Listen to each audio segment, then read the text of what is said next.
Sivas'ın küçük bir köyünde doğdum. 18 Temmuz'da başıma talihsiz bir hadise geldi ve cezaevine girdim, tutuklandım. Bilgisayar mühendisliği benim çocukken kurduğum bir hayaldi. Özellikle Almanlar için söylemiş olayım. Sadece bir La İlahe illallah Muhammed Resulullah'ları eksik iş adamları dernekleri var. Buralarda yöneticilik görevlerinde bulundum. Almanya'ya göç ettik. Bilgisayar mühendisi olarak çalışma hedefime, hayalime Almanya'da kavuşmuş oldum. Ahmet Kaya'nın çektiklerini şimdi çok daha iyi anlıyorum. Organize olmuş bir iyilik her şeyin karşısında durabilir. Mevlana'nın dediği gibi, Gandhi'nin dediği gibi, Yunus Emre'nin dediği gibi sen ne yaparsan yap, iyiliği engelleyemezsin. Almanya Ziegen'den herkese merhaba. Bugün tutunanlarda bilgisayar mühendisi Abdullah Yılmaz Bey'in hikayesini dinleyeceğiz. Abdullah Bey merhaba. Merhabalar, hoş geldiniz şehrimize. Hoş bulduk, sağ olasınız. Buralarda bilgisayar işiyle uğraşan çok insan var. Sizin bilgisayar merakınız nasıl başladı? Yani aslında bilgisayar mühendisliği benim çocukken kurduğum bir hayaldi. Annem bir rehabilitasyon merkezine temizlik işleri için gidiyordu. Merkezin girişinde bir bilgisayar vardı, bir sekreter vardı, kayıt alıyorlardı falan. Ben de o gittiğinde onun yanında gidip hemen o bilgisayarın başına oturmuşum, böyle oynamışım tuşlarla falan. Çok net hatırlamıyorum oraları. Sekreter hanımın söylediği bir söz vardı. Yani bu çocuk çok meraklı, bu ilgisi de var. Bunu bilgisayar mühendisliğine yönlendirin diye anneme söylemişti. Oradan aklımda kalmış, şuur altımda kalmış. Kendime bir hedef çizdim. Dedim ki evet, ben bilgisayar mühendisliği ile ilgili öncelikle güzel bir meslek lisesine gitmeliyim. Tuzla Anadolu Meslek Lisesi'ni kazandım. Bilgisayar bölümünde tabii mühendislik hedefiyle girdim, fakat 28 Şubat darbesinden dolayı meslek liselerinin mühendisliğe geçişini engelleyen bir yasa çıktı. Dolayısıyla puanım çok kırılacaktı. Yani imkansız hale geldi artık meslek lisesinden mühendisliğe geçmek. Teknik eğitim fakültesini kazandım. Yani teknik eğitim de yine meslek liselerinde öğretmen olabiliyoruz. Dedim ki tamam, evet, şimdi yani teknik bir eleman olarak piyasadayım. Yasayla bu mühendislik hakkını geri verme gibi bir şey ortaya çıktı Türkiye'de. Mühendislik tamamlama eğitimi 28 Şubat sürecinde kaybettikleri haklarını tekrar geri alabiliyorlardı. Dedim ki tamam, evet, bu defa herhalde hedefime ulaşacağım yani artık. Sınav tarihi 2016 30 Temmuz. Türkiye'deki malum hadiselerden dolayı 18 Temmuz'da başıma talihsiz bir hadise geldi ve cezaevine girdim, tutuklandım. Sınava cezaevinde girmek zorunda kaldım. Ankara'dan özel memurlar geldi. İşte o stresin, cezaevi sürecinin neticesinde o sınavı da kazanamadım. Tabii daha sonra artık mühendislikle alakalı çok fazla bir hayal kurmamaya başladım. Çünkü plan yapıyorsunuz. Sizin dışınızdaki nedenlerden dolayı iptal oluyor. Ben de hani gelecek adına bir ümitsizliğe neden oldu, yani mesleki açıdan. Bu potansiyelimi başka mecralarda ortaya çıkartmak için arayışa girdim ve cezaevi sürecinden sonra Almanya'ya göç ettik. Hayalimi unutmuştum aslında, yani artık Almanya bize bu hakkı tanıdı. Mühendis unvanını şu anda kullanarak bir firmada çalışıyorum. A yöneticisi olarak çalışıyorum. Ve dolayısıyla hedeflerime belki biraz gecikmeli oldu ama Almanya'da ulaşmış oldum yani. Bilgisayar mühendisliği çocukluğunuzdaki ufak bir anıdan başlamış gördüğüm kadarıyla. Biz de o zamanlara biraz gitmiş olalım. Nasıl bir ailede doğdunuz? Çocukluğunuz nasıl geçti? Şöyle kısa bir sizi tanıyalım. 1982 Sivas'ta doğdum. Sivas'ın küçük bir köyünde, merkeze bağlı küçük bir köyde doğdum. Rahmetli dedemizin amcalar, halalar, işte çeşitli akrabalarla beraber aynı evde yaşadığı ailenin en büyük torunu olarak dünyaya geldim. 1989 yılına kadar hayatım o küçük, daracık köyde geçti. Eğitim imkanları bile çok zor oldu. Bir köyde babam 16-17 yaşından beri aktif olarak iş hayatının içerisinde demir ocaklarında, işte taş ocaklarında, devlet demiryolları gibi yerlerde işçi olarak çalıştı. Annem ev hanımı, bir kız kardeşim var. Şu anda ailemin yanında kalıyor, evli ama beraber oturuyorlar aynı evde. Erkek kardeşim var, o da şu anda Amerika'da kendisi. Amerika, Avrupa ve Türkiye üçgeninde ailemiz bölünmüş durumda. Babam ufku açık bir insan. Türkiye'nin çeşitli yerlerinde çalışmaya gidiyor, işte Erzincan'a, Erzurum'a, devlet demiryollarında çalışıyor. Tabii oralardan öğrendiği şeyler, işte duyduğu şeyleri bizlere aktarıyordu ve şu hedefi koymuştu kendine: benim çocuklarım bu köyde yetişemez. 89'da göç kararı aldık. Önce kendisi İstanbul'a geçti. Arkasından birkaç ay sonra bizi de İstanbul'a almış oldu. Gebze'ye geçtik. İlkokulu ben İstanbul'da ve Gebze'de okudum. Ortaokulu da aynı şekilde. Çocukluk, gençlik bu dönemleriniz İstanbul'da geçmiş anladığım kadarıyla. Evet. Peki o dönemlere ait böyle unutamadığınız bir anınız veya böyle kırılma noktası olan bir hadise yaşadınız mı? Gebze'de İmam Hatip'e devam ettim. 3 yıl ortaokulu İmam Hatip'te okudum. Türkiye'nin doğusundan gelip İmam Hatip'te okuyan bir arkadaşla tanıştık. Bu arkadaş gönüllü olarak dersler anlatıyordu, işte matematik anlatıyordu, çeşitli dersler anlatıyordu. Ve bizden sadece birkaç sınıf üstte, lisedeydi o zaman, biz ortaokuldaydık ve bize dersler anlatıyordu. Beni etkiledi, neden böyle yapıyorsunuz diye sordum. Ben dedi bu okullara gelirken, kazanırken, sınavları kazanırken birileri bana vesile oldu. Ben de birilerine vesile olmak istiyorum. O hakkımı o şekilde ödemek istiyorum diye. Bana çok büyük hedefler koydu. Hedeflerim bilgisayar mühendisi olmak istiyorum falan diye. O dedi ki İmam Hatip'te bilgisayar mühendisi olmak zor. Senin meslek lisesine gitmen lazım. Beni aldı, hazırladı adeta. Orta 3'ün sonunda artık tamamıyla hazır hale geldim. Sınavlara girdim. Gerçekten de kazandım Anadolu Teknik Lisesi'ni. Daha sonrasında da teknik eğitim bilgisayar öğretmenliğini kazanarak üniversiteyi de teknik bir bilgisayar öğretmeni olarak mezun olmuş oldum. Ve bu benim hayatımdaki kırılma noktası oldu. Yani benim hedeflerimi gerçekleştirmek için benden daha çok gayret göstermesi beni çok etkiledi. Dedim ki demek ki insan kendisi için değil, başkaları için yaşarsa bir anlam ifade ediyor. Ben de lise okuduğum yıllarda kendimden daha küçük çocuklara ders anlatıyordum gönüllü olarak hafta sonları. Üniversiteye gittim, üniversitede yine devam ettim. Belki bu şekilde yüzlerce öğrenciye dokunduk, üniversiteyi kazandılar. Birçoğu Türkiye'nin çok güzel liselerini kazandılar, fen liselerini, Anadolu liselerini. Ondan sonraki hayatıma yönetici olarak devam ettim. Bu İş Adamları dernekleri var Türkiye'nin çeşitli illerinde. Buralarda genel sekreter olarak yöneticilik görevlerinde bulundum. Bu insanlarla oturup kalkmak onların ufuklarını da sizlere açıyor önüne. Amerika'ya şöyle bir yatırım, Afrika'ya şöyle bir yatırım, işte Çin'den şu insanları getirelim. Çok büyük hedefleri olduğunu gördüm. Bu beni daha da çok geliştirdi ve heyecanlandırdı. Onlarla çok güzel organizasyonlar yaptık. Yurt dışı gezilerine gittik Afrika'ya. Afrika'dan insanları getirdik, Orta Asya'dan insanları getirdik Türkiye'ye. Yatırımcı olarak getirdik, ortak olarak getirdik. Bunlar beni çok heyecanlandıran işlerdi ki ta ki işte bu malum olaylara kadar, yani orada hepsinin mallarına el koyuldu, şirketleri kapatıldı, ailelerinden kalan miraslarına bile el konuldu. Ekmeğe muhtaç hale getirildi. Devleti için, milleti için yaşayan insanları devlet bir anda elinin tersiyle itti. Devlet düşmanı olarak çalışıyorsunuz dedi. Bu beni çok açıkçası yıprattı yani. Zihinsel olarak çok yıprattığını söyleyebilirim. Hapishane süreciniz ne kadar oldu? 6 ay diyebilirim. Tam olarak 179 gün, çünkü gün gün sayıyorsunuz orada. Afrikalı bir iş adamı arkadaşımı havaalanında karşılamak için 18 Temmuz gecesi havaalanına gittim. 15 Temmuz'dan 2 gün, 3 gün sonraki hadiseler. Yani 18 Temmuz gecesi saat 2.30-3 arası ben havaalanına gittim. Baktım orada duruyor. Hemen hoş geldiniz dedim. Demeye kalmadı. Etrafımızı polisler çevirdi. Beyefendiyle ilgili bir şikayet olduğunu söyledi. Dedik işte sizin hakkınızda böyle bir şikayet var. Emniyete kadar geleceksiniz. Benimle ilgili bir şikayet var mı? Polise sordum. Yok dedi. Hani biliyorsunuz şu an ortalık çok karışık. Şimdi sizi götürmesek bizimle ilgili işlem yaparlar şu bu falan. Öyle rica minnet. Benim kendi arabamla gittik yani beraber. Polislerle beraber gittik emniyete. Böylece 18 Temmuz günü gözaltına alınmış olduk. Gözaltına alınan insanlar da benim gibiydi. Hakimler vardı, savcılar vardı. Hepsine baktığımda pırıl pırıl insanlar. Yani mesela bir tanesi bütün okulları, eğitim hayatını birincilikle bitirmiş bir insan. Hala mesela devlete karşı bir şey yok. Ya diyor bir yanlış anlaşılma olmuş, mutlaka diyor bizi bırakacaklar falan gibi düşünüyor. Böyle insanlardı. Hemen hemen hepsi öyleydi. Özellikle kadınlar çocuklarıyla beraber gelmişler. O gözaltındaki o mahşer meydanı gibi o kargaşa anı, o çocukların ağlamaları. 4 günlük gözaltı sürecinden sonra mahkemeye çıktık, dedik bize herhalde somut suçlamalar yapacaklar filan. Bir tane kişinin iş adamı arkadaşımı şikayet etmesi, somut bir delili yok. Ortada mesela bir suç da yok. Tüm sorular ona yöneldi. Yani onun üzerinde yoğunlaştı. Niçin Türkiye'desin şu bu?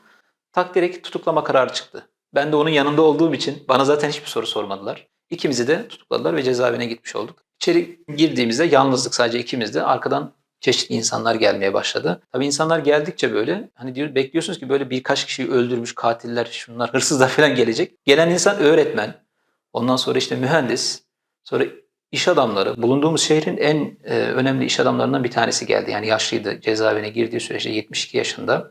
Oğluyla beraber ikisi geldi. Gördüm, zaten tanıyorduk birbirimizi, sarıldık falan. Şok oldum ben. Dedim ki hani hadi en son girecek insanlar sizlersiniz. Yani devletin sürekli yanında olan, vergilerini düzenli veren bu söylediğim firma zaten Türkiye'nin plastik devi. Dünyada bir sıralaması var. Yani Türkiye'yi geçtim, dünyada sıralaması olan bir firma. Ben dedim ki tamam, yani bu olay artık tamamen kader, yani bizim suçla falan alakası yok. Bu insanlar suçlu olamaz. Akşama doğru artık cezaevine girdik. Akşama doğru, akşam yemeğinde. Dedim ki arkadaşıma, ya dedim, ben seni bir plastik firmasıyla görüştürecektim ya dedim. Evet dedi. Ha, dedi, çok önemli, büyük bir firma diyordun. Evet işte dedim, bak sahibi burada. Hangisiyle görüşmek istiyorsan, ne iş yapmak istiyorsan falan diye. Tabii orada bayağı bir güldük. Hatta içeride şöyle tatlı bir anımız da oldu. Bu baba ve oğulla ilgili. Ben Gaziantep'e ilk geldiğimde bu hayırsever ailenin yaptığı hayırlardan dolayı ya bir tanışsam, ufukları çok geniş gibi İçimden geçirdim, Allah'a bir dua ettim. Oğluyla tabii yaşımız yakın olduğu için muhabbet ediyoruz ben. Sonra bunu onlara da anlattım. Ya dedim abi dedim ben hani sizle tanışmadan önce şöyle bir dua etmiştim. İşte bu şehre ilk geldiğimde Allah'ım beni bu filan aileyle biraz samimiyet, çok şeyleri çok güzel, hayırsever insanlar. Ben de bunlarla tanışayım, ufkum gelişsin diye. Öyle bir dua etmiştim. Dedim Allah duamı cezaevinde kabul etti. O da dedi ki ya senin yüzünden buradayız herhalde. Hocam dedi bak bir daha dedi böyle dua etme, duanı tam et filan diye. Sizinle ilgili bir şey yok, hemen çıkarsınız lafı tam 6 ay sürdü. Benimle ilgili bir şey olmadığını anlamaları 6 ay sürdü. 6 ay sonra pardon deyip bıraktılar gibi bir şey oldu. Buraya geldikten sonrası itibariyle o tutunma sürecinizi kısaca bir dinleyebilir miyiz? Buraya 2017'nin sonunda falan geldik. Almanya'da entegrasyon süreci denen tamamlamanız gereken bir süreç var. Bunların başında dil geliyor. Gerçekten Alman dili öğrenilmesi zor olan dillerden birisi. Kendime hedef olarak öncelikle Alman dilini koydum. Daha sonra mesleki kariyer olarak çok fazla hedef koymadım. Bütün ihtimalleri 3'e indirdim. 3 hedef doğrultusunda hareket etmeye çalıştım ve bunlardan bir tanesi öğretmenlikti. Yani Türkiye'de teknik eğitim mezunu olduğum için öğretmenlikti. Fakat çok uzun bir yol olduğunu fark ettim. 4 yıl, 5 yıl gibi bir zaman istiyordu. Bunu en sona koydum. Ondan sonra IT ile ilgili bir firmada çalışma bu zaten her an yapabileceğim bir şeydi. Çünkü IT eğitimi aldığım için. Bunu da sondan bir önceye koydum ve üçüncüsü ticaret olarak yapabilirim dedim, online ticaret. Dil eğitimini tamamladıktan sonra online ticaret yaptım. 2 yıl mühendis olarak çalışabileceğimi öğrenince hayalime geri döndüm direkt. 2 seçeneği de eleyerek bu doğrultuda devam etme kararı aldım ve başvuruların neticesinde bir inşaat firmasının IT bölümüne kabul aldım. Ben buraya geldiğimde en çok zorlandığım noktalardan bir tanesi referans bulma oldu. Yani işe girerken, iş arama sürecinde referansım sadece kendi belgelerim ve iş görüşmesindeki verdiğim izlenim olmuş oldu. Bununla işe girebildim. Evet, neden? Çünkü bilgisayar mühendisliği gibi unvanım vardı, rahat oldu. Fakat Türkiye'den sonradan gelip IT kursları yapan insanlarda bu eksikliği gördüm. Çok fazla başvuru yapıyorlar ama çok görüşme yapamıyorlardı ve işe girmeleri çok zordu. Birkaç tanesine yardım etmek istedim. Dedim ki bakın gelin işte bizim firmamıza başvurun, ben size referans olacağım diye. Bizim gibi öğretmenlik yapmış, mühendislik yapmış insanlar. Birkaç tanesini bu şekilde işe sokma vesilesi oldu. Sonra bunu bir sistem haline getirebilir miyiz diye düşünürken benim gibi düşünen başka insanların olduğunu gördüm. Bunlarla bir komünite oluşturduk, IT komünitesi. Türkiye'den işte zorunlu göçle gelmiş olan insanlara, eğitimli olan insanlara, sonradan IT sektörüne girmiş olan insanlara yardımcı oluyoruz. Referans oluyoruz, mentörlük hizmeti veriyoruz. 4 aşamada mentörlük hizmeti veriyoruz ve onların işe gireceği kadarki süreçlerini takip ediyoruz. Bunun yanında şu an mevcutta çalışıp da IT'de kariyerini ilerletmek isteyen insanlara da yine eğitimler vererek işte onların alan değiştirmesine yardımcı olmak için bir sistem oluşturduk. Bu da beni çok sevindiriyor ve gerçekten yaşadığımı hissettiriyor. Çünkü başkalarına faydalı olduğunuz sürece yaşadığınızı hissedebilirsiniz. Çalıştığım firma, o da çok ironik olacak ama konteyner firması. Almanya'ya ilk geldiğimiz süreçte bu konteynerlerde kaldık. Yani kamplarda, hayımlarda filan.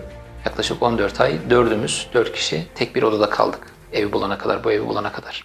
Daha sonradan bunların imal edildiği bir firmaya IT'ci olarak girdim. Tabii geçmişteki göç de hayatında birçok pozitif anlamda şey değiştirmiş. Peki Almanya sizde neyi değiştirdi? Almanya hayata bakış açımı değiştirdi. Türkiye'de bir statü meselesi var. Yani çok görünmeyen, hakları belli olmayan bir kast sistemi var aslında. Burada onun olmadığını gördüm. Belediye başkanı mesela çok aramız iyidir, görüşüyoruz. Burada tanıştığımız komşular bizzat Abdullah Yılmaz olarak ilişki kuruyorlar. Yani senin ünvanınla, ailenle, geride bıraktığın şeylerle, kimliğinle çok ilgilenmiyorlar. Abdullah Yılmaz nasıl bir insandır ona bakıyorlar. Dolayısıyla bu beni insana olan bakış açımı değiştirdi diyebilirim. Burada bu entegrasyon sürecinde dilin haricinde başka zorlandığınız ne oldu? Türkiye'den hiçbir şeyle geldik. Yani hiçbir şeyden kastım gerçekten hiçbir şey. Sadece bir sırt çantamız vardı. Biz o sırt çantasına eşyalarımızı falan koyduk zannediyorduk. Halbuki birçok kültürümüzü, kültüre ait şeyleri, Anadolu'ya ait, Türkiye'ye ait şeyleri de onlarla beraber getirmişiz. Bunların burada karşılığının çok olmadığını gördük. Yani Türkiye kültürüyle Alman kültürü birbirinden çok farklı. Burada biraz daha açık iletişim söz konusu. Türkiye'de çok hızlı samimi olabiliyorsunuz, hızlı tanışıp kaynaşabiliyorsunuz. Burada bu noktada biraz zorlandığımızı ifade edebilirim. Yani ilk geldiğimiz günlerde çok fazla etrafımızda insan yoktu. Fakat çocuklarımızın okula gitmesi, okula başlaması ile Sınıfındaki ailelerle falan tanışma, kaynaşma bu bizi çok açtı. O ailelerle oturup kalkma neticesinde. Bize çok sıcak davrandılar tanıdıktan sonra. Biz biraz daha böyle onların gözünde eğitimli mülteci olmuş oluyorduk yani. Onlara zarar vermeyeceğimizi de anladılar oturmamızdan, kalkmamızdan, çocukların hal ve hareketlerinden. Ve evlerini açtılar bizlere. 5-6 aileyle çok samimi görüşüyoruz. Yani Almanlar bunlar. Çocuklarını bize getirip bırakabiliyor. Biz çocuklarımızı onlara bırakabiliyoruz. Bu kadar güveniyoruz birbirimize. Bazen işte okul sonrasında sınavları oluyor. Ders çalışmak istiyorlar çocuklar birlikte. Gidip mesela bizim kızımız var bir tane 13 yaşında. Gidip onlarda kalabiliyor. O kadar bir güven tesis ettiler. Onların kızı gelip bizde kalabiliyor. Böyle bir güven tesis ettik aramızda. Yine oğlumuz 12 yaşında, o da diğer Alman arkadaşlarıyla gidip geceleyebiliyor. Alman arkadaşları geliyor buraya, kalabiliyor. Genel olarak aslında dünyanın bu yapısı çok endişelendiriyor. Kötü insanların çok güçlü olması, kötü niyetli insanların elinde yetkinin olması, kötülüğü organize bir hale getiren insanların bu kadar güçlü olması beni çok korkutuyor. İyilerin organize olamaması, iyilerin bunlar kadar iyi program, proje geliştirememesi, iyi insanların birbiriyle dayanışma halinde olamaması beni çok endişelendiriyor. Organize olmuş bir iyilik her şeyin karşısında durabilir. Bütün kötülükleri engelleyebilir. Bireysel çapta kalmış veya küçük dairede kalmış bir iyilik sadece o çevreyi, civarı etkileyebilir. O yüzden ben iyiliğin de güzel organize olması gerektiğini düşünüyorum. Peki çocuklarınızın entegrasyonunun böyle hızlı olması sevindirici. Paralelinde asimilasyon endişeniz var mı? Bu en başta bizi çok korkutuyordu. Tabii oturup kalktığımız ailelere bunu dile getirdik. Dediğim gibi Almanlar çok açık iletişim istiyorlar. Yani biz niyetimizi baştan belli ettiğimiz için, bakın biz dedik Türkiye'den gelen Müslüman Türk bir aileyiz. Aile yapımız da böyle. Buna o kadar çok dikkat ettiler ki mesela ilk bizi evine davet eden aile dedi ki siz eti nereden alıyorsunuz? Biz dedik işte şurada filan kasap var, oradan alıyoruz. Tamam dedi. Başka dedi mesela size dikkat etmemiz gereken neler var? Yani neyi yiyorsunuz, neyi yemiyorsunuz, neyi içiyorsunuz, neyi içmiyorsunuz gibisinden. Gittik, baktık işte mangalı hazırlamışlar. Özel bizim için et almışlar o kasaptan. Hatta kasabın logosu falan da gösterdi. Önümüzde açtı. Bıçağı yeni almış mesela. Kendi evde kullandığı bıçak değil de dedi bak bu bıçağı sadece sizin etiniz için kullanacağım. Biz kendi ızgaramızı götürmüştük. Mezeleri bile ailenin annesi. Ben dedi bir Türk yemek kitabı buldum. Mezelerin hepsi dedi Türk sistemine uygun böyle. Çok şok olduk böyle. Hatta çok ilginç de bir şey oldu. Böyle evin babası bira getirdi. Dedim hani Aksıl ben içmiyorum bira falan. Dedi ya merak etme bu dedi alkolsüz dedi. Baktım böyle alkolsüz yazıyor üzerinde. Dedim ama bu yasal olarak yazılmayan bir rakam var. Bu dedim olabilir. Olabilir mi dedi. İşte baktık gerçekten küçük yazıyor 0,5'in altı yazılmıyor diye. Ah dedi aptal kafam neyse ben bunu içeyim sen dedi meyve suyu içersin artık filan. Bu bizi çok etkiledi. Asimile olmayacağımıza ait ipuçları verdi. Yani bu insanlarla oturup kalkarsak biz asimile olmayız. Kendi olduğumuz gibi yaşayabiliriz. Namaz kılıyoruz mesela namaz kılmak için yer ayırdılar bize. İşte örtü getirdi dedi hani bu örtü olur mu? Dedim hani temiz mi? Temiz. Mesela kızım başörtü takıyor şu anda ve kendi isteğiyle takıyor. Okulda tek başörtü takan kız. Türkiye'deki fen lisesi seviyesinde bir okula gidiyor. Biz de bunu okuldaki öğretmenlerine, müdüre kadar söyledik. Dedi ki biz saygı duyuyoruz. Biz çok çeşitli kültürlerden insanlar aramızda istiyoruz. Bu dedi bizim için kesinlikle problem değil. Biz ne yapmamız lazım dedi. Onu söyleyin dediler. Şu an çalıştığım iş yerinde de ilk gün söyledim şefime dedim ben namaz kılıyorum. Tamam dedi bana en güzel odayı ayırdılar. Zaten her yere çiple giriyoruz. Dedi zaten anahtarım var istediğin zaman gir. Benim orada seccadem var, takkem var. Abdest alabiliyorum rahat bir şekilde. Sizi asimile etme gibi bir niyetleri yok. Dedi ki demek ki biz kendi kimliğimizi koruyarak, kendi kültürümüzü koruyarak da burada var olabiliriz.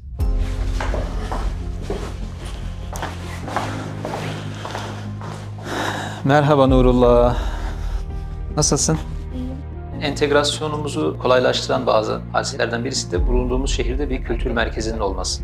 Kültürümüzü, manevi değerlerimizi öğretildiği bir kültür merkezine çocuklarımız hafta sonu gidiyor. Bu entegrasyonumuzu hızlandırdığı gibi asimilasyonun da önüne geçmiş oluyor. Nurullah Formula 1 şoförü olmak istiyorum, sürücüsü olmak istiyorum dedi. Biz de biraz araştırdık. Bizim bulunduğumuz yerde bir dernek bu işi yapıyormuş. Cumartesi günleri antrenman yapıyorlar. Pazar günü de yarışlara katılıyorlar. Biz de hemen gittik, üye olduk. Şu anda işte kış olduğu için ara verdik ama Mart gibi tekrar başlıyor. Cumartesileri antrenmana gidiyoruz. Küçük o go-kart arabalarından sürüyorlar. Pazar günleri de yarışlara katılıyoruz. Bu kaldığımız evin hikayesi de ilginç. Burası sosyal konut. Yönetimi belediyeye ait. Tabii ilk geldiğimizde uzun süre Haim'de kaldık. Ev aradık bulamıyoruz. Yani ev bulmak çok zor Almanya'da. Kaldığımız Hayv'ın bulunduğu şehrin belediye başkanı bayan geldi ziyaretimize. Kaldığımız odayı gösterdim. Dedim bakın biz bu tek odada 4 kişi kalıyoruz ve yaklaşık 10 küsur aydır buradayız. Ev bulamadık falan diye. Kadın dedi ki ben sizin işinizi halledeceğim dedi. Tamam dedik, işte aradan birkaç hafta geçti, bize bu evi gösterdi. Dedi burası olur mu falan. Geldik, baktık, beğendik. Olur dedik. Belediye başkanı bayan bize çok yardımcı oldu. Hani siz dedi hızlı entegre oluyorsunuz. Almancayı çok hızlı öğrenmişsiniz. İngilizceniz var, işte öğretmen ve mühendis kökenli bir aile. Dedi ki ben size o evi ayarlayacağım hızlı bir şekilde ve kendisi ayarladı bize, sağ olsun. Yani böyle bir yerde oturmanın çok ciddi avantajları oluyor. Almancayı çok hızlı öğrendik. Çok fazla etrafımızda Türk olmadığı için. Buralarda tabii çok fazla yabancı da yok. Yani hem Türk yok hem fazla yabancı da yok. Genel itibariyle çocukların okullarında falan tek tük bir iki tane var sınıflarında. Bu onların da Almancayı hızlı ve rahat öğrenmesine vesile oluyor. Her ne kadar küçük bir kasaba gibi görünse de bayağı çok yoğun fabrika var. Yani belki 20-30 tane fabrika var burada. Büyük işler de yapıyorlar, uluslararası firmalar. Almanya öyle bir şey yapmış. Yani bütün fabrikaları, yatırımı dağıtmış her yere, her köşe başına, her köye, her kasabaya yatırım götürmüş. Dolayısıyla buradaki insanların çoğu da oralarda çalışıyorlar.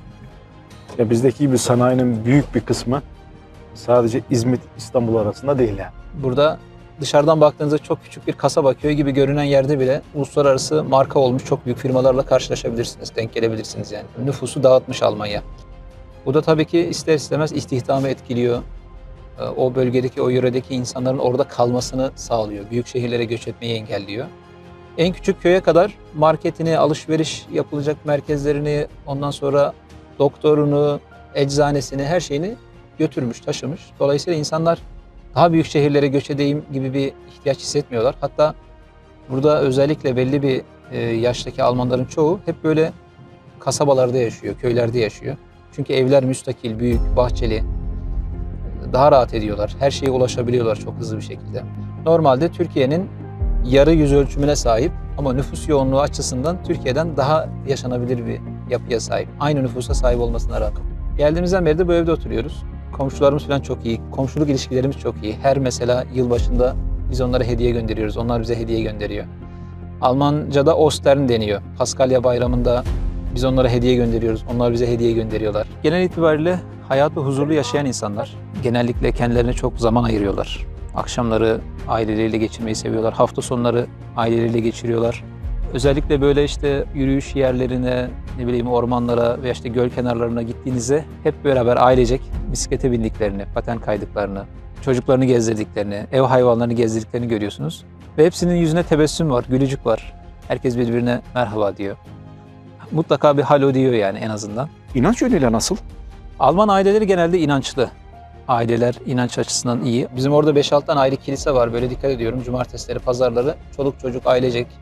Pazar sabahı dede torun elinden tutuyor, götürüyorlar, gidiyorlar. Ama birazcık böyle şehre doğru yaklaşınca inanç şeyi düşüyor ister istemez. Şöyle de bir istatistik var. Yaklaşık %50'si herhangi bir dine inanmıyor. Özellikle gençler arasında, yeni nesilde bu çok yaygın. Peki dinler arası öyle bir etkileşim oluyor mu? Müslümanlık ve Hristiyanlık arası böyle. Şu an 3 dinin bir araya geldiği bir programımız var, Triyalog diye. Hristiyanlar, Yahudiler ve Müslümanlar oturup beraberce ortak konuları konuşup tartışabiliyoruz. Ve o programa gelen insanlar da genelde dini merak eden, hem İslam'ı merak eden, hem Hristiyanlığı merak eden, hem Yahudiliği merak eden insanlar. Dine karşı çok ilgililer, meraklılar, onu söyleyebilirim. Dolayısıyla da arada da çok güzel bir köprü, güzel bir diyalog oluyor bu programlar vesilesiyle. Katılan herkes bunu söylüyordu. Biz Müslümanlarla oturup bu tarz konuları konuşabileceğimizi hayal edemiyorduk diye. Fakat biz bu programı yaklaşık 5 yıldır yapıyoruz. Ve ortalama 2 ayda bir konu belirleyerek o konu etrafında konuşuyoruz. Ve herkes fikirlerini özgürce beyan ediyor. Bu konuda da bizim bu açıklığımıza karşı onlar da açık davranıyorlar. Akıllarında ne varsa soruyorlar. Dolayısıyla akıllarındaki tüm şüpheler giderilmiş oluyor. Bir Müslüman olarak dini açıdan önceliğiniz ne? Buradaki en önemli önceliğim bir Müslüman olarak, Müslüman kimliğimle doğru anlaşılmak istiyorum etrafımdaki insanlar tarafından. Ama bunu yaparken de hani İslamiyet adına bir misyon yüklenmiş gibi bir misyonerlikle kendime böyle bir görev de addetmiyorum. Bireysel olarak Müslümanlığı doğru temsil edebilirsem benim için en önemli öncelik o olmuş oluyor. Bizim programlara gelen Hristiyan bir yaşlı çiftin genç, yani yaklaşık 20-22 yaşlarında bir kızı yakın zamanda Müslümanlığı tercih etti. Bize de geldi bunu açıkladı. Dedi böyle böyle işte Her Yılmaz bizim kızımız böyle bir şey talep etti. Biz de hayır demedik. Çok demokrat bir aileyiz. Bizim programlara geldiği için 4-5 yıldır geliyor. Zaten İslam'a aşinaydı. İslam doğru yaşandığında ve yansıtıldığında biz çok pozitif etkilerin olduğunu gördük. Gerçekten bu onların doğru anlatıldığı, temsil edildiği durumlarda nasıl tepki verdiklerini gösteriyor. Sanırım böyle bir şey istiyorlar. Yani aradıkları İslam bu yani. Biz sonuçta bir kültürü temsil ediyoruz. Anadolu'yu temsil ediyoruz. Bu noktada güzel temsil ettiğimiz için de seviniyoruz yani pozitif geri dönüşümler karşısında. Şimdi tabii Türk toplumu Müslüman bir toplum. Avrupa toplumu genel itibariyle yani Müslüman olmayan bir toplum. Fakat yani sıfatlar, vasıflar anlamında Müslüman sıralaması yapıldığı bir yerde kuzey ülkelerinin hepsinin Türkiye'den yukarıda olduğu görünüyor. Ya bir anlamda yani Müslüman olmak, o sıfatlarla Müslüman olmak, o sıfatlarla Müslüman buralarda görebiliyor musunuz? Evet, burada onu tam anlamıyla gördüm diyebilirim. İlk geldiğimiz günlerdeydi işte bir job center'da bir hesaplamadan dolayı 1 sent zannedersem yanlış hesaplanmış. Onu tekrar eşimin hesabına göndermişlerdi. Şok olduk orada 1 sent için. Ülkemizde maalesef bu kadar hassasiyet göremiyoruz yani bu tarz meselelerde. Çok dakikler, yani çok hassaslar. Verdikleri randevuya, ondan sonra verdikleri söze karşı çok hassaslar. Dakikasında geliyorlar. Bazen böyle randevulaşıyoruz falan. Camdan bakıyorum, geliyor, arabada bekliyor. Bir Müslümanda olması gereken bir vasıf. Planlı yaşama, programlı yaşama, dakikaya, saate riayet etme. Bu insanlarda bunu gördüm. Başkalarının fikrine saygı duyma. Her türlü kendinizi ifade edebiliyorsunuz. Karşıdaki insan size fikrinizden dolayı düşman olmuyor.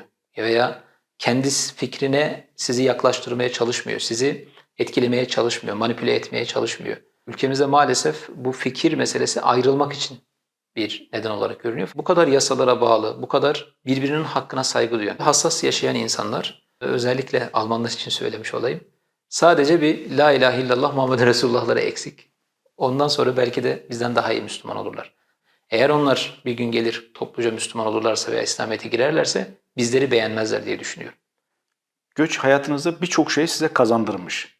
Peki göçün size öğrettiği en değerli şey ne?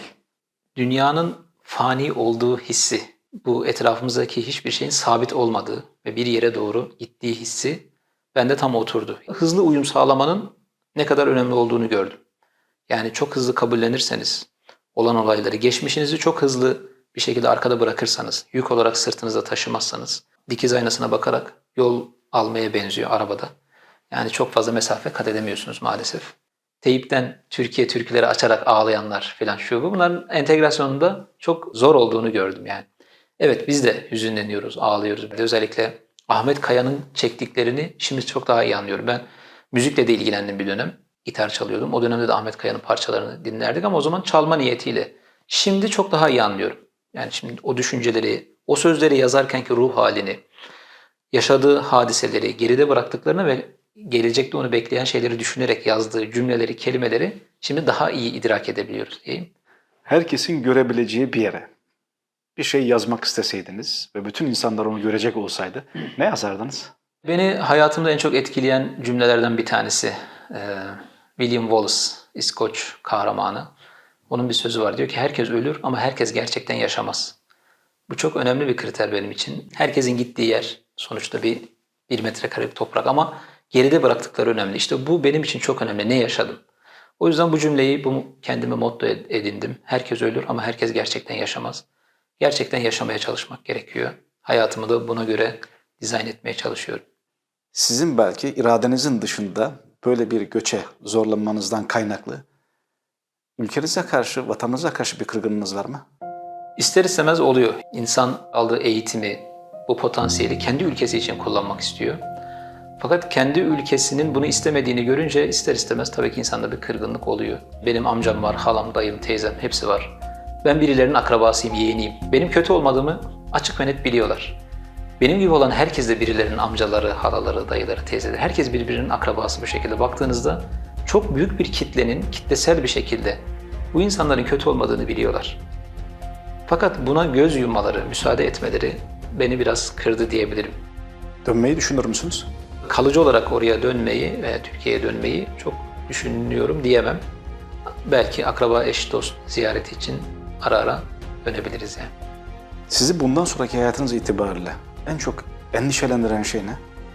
Genel olarak aslında dünyanın bu yapısı çok endişelendiriyor. Kötü insanların çok güçlü olması, kötü niyetli insanların elinde yetkinin olması, kötülüğü organize bir hale getiren insanların bu kadar güçlü olması beni çok korkutuyor. İyilerin organize olamaması, iyilerin bunlar kadar iyi program, proje geliştirememesi, iyi insanların birbiriyle dayanışma halinde olamaması beni çok endişelendiriyor. Organize olmuş bir iyilik her şeyin karşısında durabilir. Bütün kötülükleri engelleyebilir. Bireysel çapta kalmış veya küçük dairede kalmış bir iyilik sadece o çevreyi, civarı etkileyebilir. O yüzden ben iyiliğin de güzel organize olması gerektiğini düşünüyorum. Peki belki o kötülük organizesinin bir ferdi, hatta organizatörü diyebileceğimiz salt kötü diyelim artık. Öyle bir insan karşınıza gelse ne dersiniz? Ben bunun hani çok psikolojik bir kavram olduğunu düşünüyorum. Yani insan psikolojisiyle ilgili. Bu insanın sevgiye muhtaç olduğunu düşünüyorum. Yani sevgisiz bir ortamda yetişmiş bir insan ancak böyle bir kötülüğü organize etmiş olabilir. Ona Mevlana'nın dediği gibi, Gandhi'nin dediği gibi, işte Yunus Emre'nin dediği gibi bir cümle söylemek isterdim. Yani sen ne yaparsan yap, iyiliği engelleyemezsin. Engelleyemeyeceğin için bir an önce kendine çeki düzen ver, kendini kurtarmaya çalış. İyiliği engelleyemezsin yani. Derdim yani. Siz pergelin ayağını buraya kadar getirdiniz ve buradan dünyaya artık bir daire çiziyorsunuz. Sizin durumunuzda pergelin ayağı henüz Türkiye'de olan insanlara demek istersiniz? Yani imkanı olan, zamanı olan, mevcut şartlara uyan insanların buralara gelmesini çok çok isterim. Çünkü hem kendileri hem kendinden sonraki nesiller için. Ama bir şekilde orada kalmak zorunda kalan insanların da durumlarını düzeltme adına hayattan kopmamaları, mücadele etmeleri, mücadeleye devam etmek gerektiğini düşünüyorum. Herkesin kendi bulunduğu yer itibariyle. Ümitlerini asla kaybetmesinler. Mutlaka onların da bir fırsatı olacaktır buraya gelmeyle ilgili veya başka yerlere gitmeyle ilgili. Biz buralardayız zaten. Hiç merak etmesinler. Ben dediğim gibi çok bu konuda açığım. Bizzat yardım ettiğim çok insan var. Onlara da yardımcı olmak isterim. Benimle aynı yoldan geçmiş insanlar için hep güzel dilekler, iyi dilekler diliyorum. Hayatlarında hep başarı, mutluluk olmasını diliyorum. Bu günlerin geçici olduğunu bilmeleri gerektiğini, bunun sürekli şuurunda olarak hareket etmeleri gerektiğini düşünüyorum. Ümit ediyorum bir gün bizim ülkemizde düzelir ve artık böyle bu tarz göçlere, belki bu tarz kitlesel hareketlere gerek kalmaz diye düşünüyorum. O günlerin ümidiyle yaşıyorum diyebilirim yani.